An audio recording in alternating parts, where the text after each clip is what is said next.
재테크하실 때 시간이 없는 분들 가장 잘할 수 있는, 그리고 가장 쉽고 시간적으로 제약이 많이 없는, 자, 공매에 대해서 이야기를 하겠습니다. 공매는 여러 가지가 있어요. 많은 분들이 공매 하면 국세징수법에 의해 진행되는 압류재산만 공매라고 생각하시는데요. 아닙니다. 공매는 종류가 많아요. 공매는 그냥 자산관리공사에서 중개사 역할을 한다고 생각하시면 되는데요. 자산관리공사는 중간에 있고 다른 기관인 세무서, 자산관리공사에 부동산을 팔아달라고 맡기면 그 부동산을 가지고 자산관리공사에서 운영하는 온비드라는 인터넷 사이트에서 그냥 팔아요. 그래서 공매를 너무 어렵게 생각하실 필요도 없고요. 그렇다고 해서 쉽게 생각할 필요도 없지만 그나마 아직까지는 공매는 정보가 많이 없기 때문에 경쟁력이 있습니다. 정보가 없다는 건 뭔 말이냐면, 경매는 유료 경매지 있잖아요. 거기에 굉장히 정보가 많아요. 그런데 경매지에서 제공하는 정보를 가지고 컨설팅을 많은 분들이 하십니다. 그런데 공매는요, 그런 정보가 굉장히 없단 말이에요. 공매는 정보가 없기 때문에 컨설팅하는 사람들도 굉장히 어려워합니다. 그리고 일반 투자자들이 어때요? 공매 정보가 없어서 더 어려워하시겠죠. 그런데 다르게 생각해보면 공매 정보가 없다는 것은 굉장히 좋은 거예요. 그만큼 투자자들이 접근하기 쉽지 않다는 것이죠. 사실 공매는 생각보다 기본만 알면 굉장히 쉽습니다. 일단은 공매 중에 국세징수법에 의해 진행되는 압류재산, 자, 이야기해 볼게요. 말소기준 권리는요, 날짜 순으로 이 기준보다 나중에 등록된 압류나 가압류, 근저당 모두 없애주는 권리예요. 좋죠.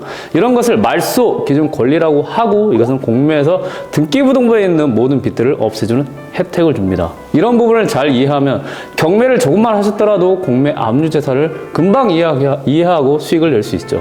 그런데 일반 아파트를 기준으로 하면 압류재산보다는 다른 재산들이 많아요. 근데 많은 분들은 재산 구분을 먼저 안 보고, 자, 시작부터 합니다. 자, 공매는 압류재산 외에도 재산 종류가 여러 개이기 때문에 재산 구분을 먼저 해야 해요. 공매에서 재산 구분을 해보면, 자, 압류재산이 있습니다. 그리고 국유재산이 있어요. 스탁, 그리고 기타 일반 재산이 있습니다. 자, 이걸 제가 쉽게 구별할 수 있도록 만들어 드릴게요. 간단히 생각하면 압류는 세금에 의해서 진행되고요. 국세징수법에 의해서 진행됩니다. 그리고 이 국세징수법에 의해서 우리 모든 빚을 없애주는 말소기준 권리가 있어요. 이 부분이 나머지 세 개의 재산하고는 성격이 굉장히 다르고 경매와 비슷한 구조라고 생각하시면 돼요. 다만 경매에는 집에서 사람을 나가게 하는 우리 명도 아시죠? 명도를 할 때 인도명령 제도가 있는데요. 공매는 아직까지 인도명령 제도가 없습니다.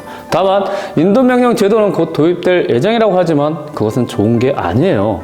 인도명령은 집에서 안 나가는 사람을 강제로 내보내는 절차에는 강제 집행을 법적으로 허락된 제도이긴 한데요. 이것 때문에 명도가 쉽다? 절대 아닙니다. 그렇게 생각하시면 안 돼요. 강제 집행은 협상이 깨졌기 때문에 법적으로 진행되는 거예요. 그러면 수개월 동안의 명도 협상이 깨졌으니 일단 얼마나 힘들겠어요. 몸과 마음이 힘들고 서로에게 감정의 골이 깊은 상태이니 스트레스가 어마어마하겠죠. 수개월 동안 명도 때문에 매일매일 힘겹게 스트레스 받았을 텐데 인도명령에 의한 강제 집행 과정이 쉬울까요?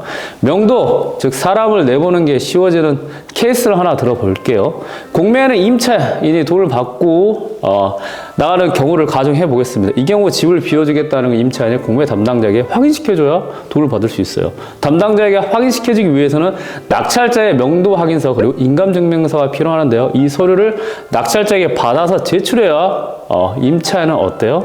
돈을 받고 낙찰자와 임차인은 명도에 대한 협상이 쉬워집니다.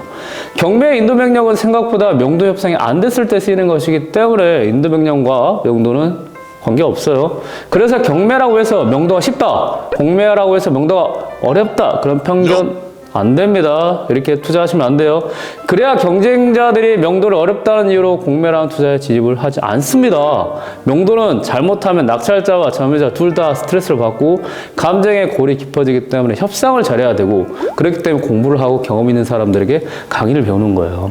그러면 이렇게 사람과 사람 사이에 협상을 해야 되고 이렇게 내보내야 되고 이런 번거로움을 가지면서도 경매나 공매로 투자를 해야 되나 라는 의구심 생기시죠. 하지만 경공매는요, 우리나라에서 부동산을 가장 싸게 살 수 있는 방법입니다. 싸게 살 수 있는 방법, 그리고 일반 사람들이 많이 접근하는 아파트가 아닌 경우에는요, 아직까지 경매 그리고 이것보다 더 싸게 살 수 있는 공매입니다. 굉장히 공매는 잘만 파고 들어가면 좋아요. 그러면 압류재산 그리고 경매랑 비슷한 말소기준 권리가 있다고 알려드렸으니 공매에서 압류재산 말고 나머지 세 개의 재산에 대해서 알아보겠습니다. 자, 국유, 수탁, 그리고 기타 일반 재산 이 세 개가 굉장히 재밌습니다. 자, 일단 먼저 국유는요, 나라에서 가지고 있는 재산들이 있잖아요. 뭐 쉽게 말하면 우리 동네에 파출소 있죠. 지금은 뭐 지구다라고 하는데요. 지구대가 뭐 옮기잖아요. 자, 옮기면 다른 지구대에서 일하시는 경찰분들이 계시겠죠. 그러면 이 기존에 있는 지구도는 아무도 이용하지 않는단 말이에요. 그러면 이런 지구대를 어떻게 해요? 그냥 버릴까요? 아, 그럴 수 없습니다. 이걸 팔아야 해요. 누구에게? 일반 사람들에게. 팔 때 공매 매각을 하는 겁니다. 이때 국유재산이라고 생각하시면 됩니다. 그래서 나라에 가지고 있는 모든 재산들을 파는 것을 국유재산이라고 하고요. 그러면 나라에서 가지고 있는 재산은 누가 관리할까요? 나라가 관리하죠. 국가가 다 관리하기 때문에 생각보다 여기에 어떤 문제 있을까요? 유치권 있어요? 뭐 문제 있는 대항력 있는 임차인 있을까요? 아닙니다. 국가가 공사대금을 안 줘서 문제가 생길까요? 그런 경우 없죠. 그래서 국유재산은 거의 문제없는 경우가 100%라고 생각하시면 됩니다. 그래서 좀 궁금하시거나 어떤 물건을 검색하실 때 국유재산도 검색해 보세요. 초보자들 바로 투자할 수 있습니다. 그리고 국유재산은 말씀하시는 것 같이 어떤 기관이 이렇게 옮겼잖아요. 그러면 이 옮긴 곳이 좀 신도시나 이렇게 좋은 곳으로 옮길 수 있지만 여기가 신도시화 돼서 오래된 건물을 어때요? 옮기는 경우도 있어요. 그럼 어떻게 될까요? 여기 땅값이 비싸졌죠, 신도시니까. 여러 가지가 이유가 있을 때 옮겨지는 경우는 원래요. 이 자체가 신도시 위치에 있기 때문에 좋다는 거예요. 위치가 좋으면 어때요? 땅값이 비싸잖아요. 그러면 공별 이 비싼 곳을 이제 팔 때 재밌어지는 거예요. 그러니까 원래 지구대가 있었는데 신도시가 됐어요. 그러면 이 지구대가 얼마나 됐을까? 한 30년 됐겠죠? 40년 됐겠죠? 그런데 30년 가격으로 팔 수는 없잖아요. 30년 전에는 뭐 물가 반영도 안 됐을 것이고 뭐 그렇게 지금하고 차이가 많이 있기 때문에 가격을 다시 얼마야? 라고 매기면 이때 재밌어집니다. 이 가격을 이 지구대가 얼마입니까? 라고 가격을 측정한 사람이 감정평가사라고 생각하시면 되는데요. 그런데 감정평가를 국가에서 감정평가 기관에 의뢰했어요. 그런데 이 감정평가를 할 때 국유재산은 생각보다 좀 싸게 감정평가되는 경우가 많아요. 왜일까요? 그 이유는요. 지구대를 비교할 수 있는 곳이 있을까요? 이런 데들이 없어요. 굉장히 비교하기 어렵단 말이에요. 그래서 거기에 있는 토지를 가지고 비교해야 되는데 이 토지가 만약에 거리가 안 됐다. 많이 안 됐다. 주변에서 안 됐다. 그리고 특히 이게 뭐 이 근처 개발에 많이 돼서 땅이 없다 하면 비교를 할 수 있습니다. 이게 포인트예요. 그럼 뭐 5년 전이나 10년 전에 팔았던 그런 애들 가지고 토지가 비교를 해요. 그러다 보니까 2년 전에 신도시가 돼서 땅이 비싸졌어요. 그런데 5년 전에는 아무것도 없는 땅과 비교해서 가격을 매기니 가격이 쌀 수밖에 없는 그런 구조예요. 그래서 국유재산은 아마 어렵다 쉽다가 아니고요. 모를 뿐입니다. 모를 뿐이니까 좀 알고 계시면 좋아요. 그리고 국유재산은 장점이 하나 있어요. 내가 투자금은 많이 없잖아요. 그러면 국유재산 싼 거 사는 것도 괜찮습니다. 그리고 재미있는 부분 36개월 할부가 됩니다. 3천여만 원짜리를 사서 36개월 뭐 할부가 되고 이율도 굉장히 낮아요. 그때 제가 낙찰을 받았을 때는 1%대였어요. 2%가 안 됐거든요. 이율도 굉장히 쌉니다. 그리고 내가 매달 이렇게 갚아 나간 다음에 뭐 목돈 생기면 한 번에 갚아도 됩니다.